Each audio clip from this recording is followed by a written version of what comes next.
Hello, welcome to True Crime Talk.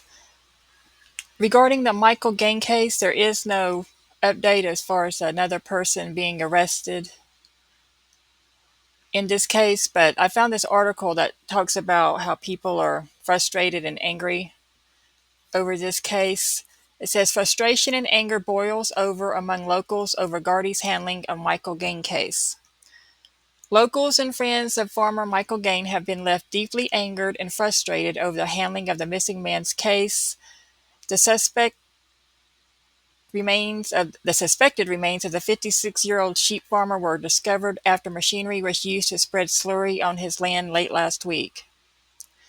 This has resulted in new searches being carried out by specialist military personnel at the property just outside Kenmare in County Kerry.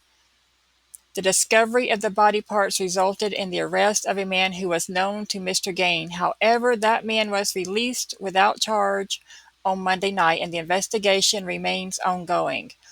One of the areas sealed off for further examination was just meters away from where Mr. Gaine's RAV4 SUV was discovered in the immediate aftermath of his disappearance. Friends and extended family members have been left angered by how long it took to discover his remains, security sources told Extra IE, with many now claiming that the popular farmer should have been discovered sooner. That's a fair assessment, said one well-informed source. These people are angry. They are his friends, extended family, people who have known him for decades. So Gardy appreciate that there is a lot of emotion on that. The Gardy aren't happy either. It's not like they wanted this. In an ideal world, Mike would have been found safe and well, but this is not what happened. It started as a missing persons investigation, then it was upgraded to a homicide, and then he was found. The slurry tanks were always mentioned as being important places to search, and they were actually searched at the end of March. Were they all fully searched, or was there something overlooked? I think these are completely fair questions for people to be asking. But Gardy are still working their backsides off on this. Something that's been said a couple of times is that they don't want this to end up being something like the Sophie investigation, and that's that case that has not been solved. As a result of finding the body part specialist, military members have been drafted into once again search through the slurry tanks.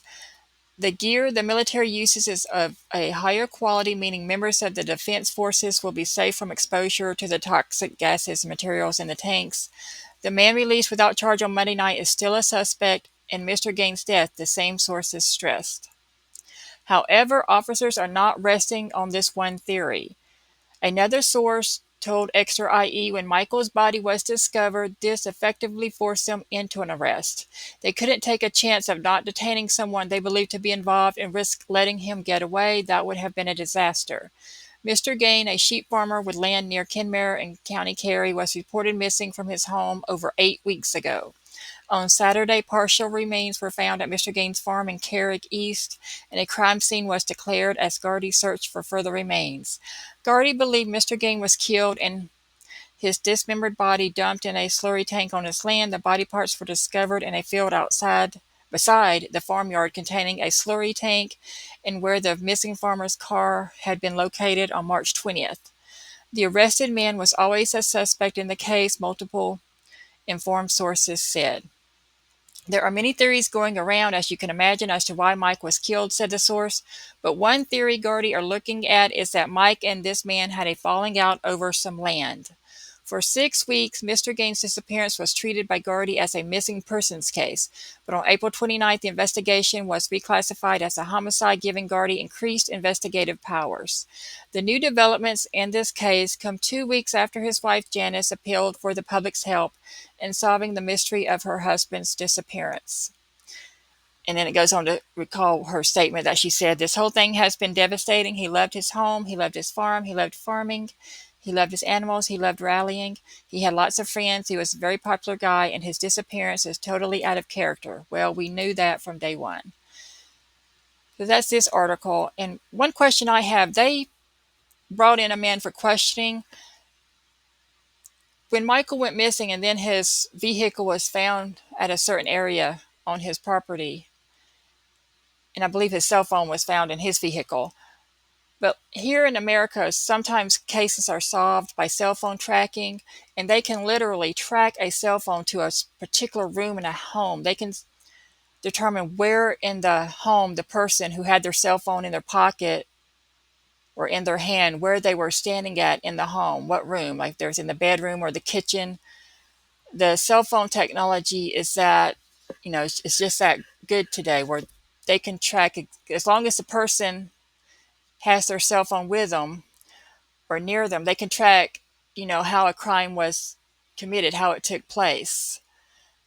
There was one case in California where a woman was murdered and they solved it by tracking the suspect's cell phone, directly to her bedroom, so they knew he was the one who attacked her and murdered her because there was no other reason for his cell phone to have been in her bedroom.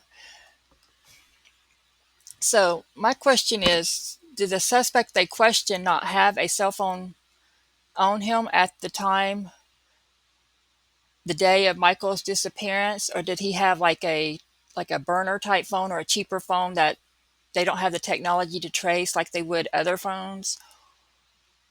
Or is that this technology just not something that is available in Ireland like it is here in the US?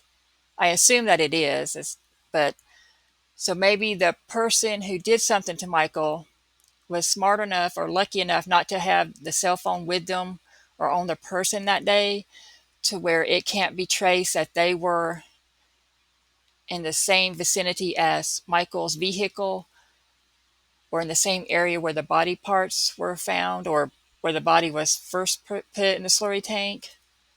So that's just one question I have. But other than that, there are no new updates regarding this case about like a different suspect or another suspect.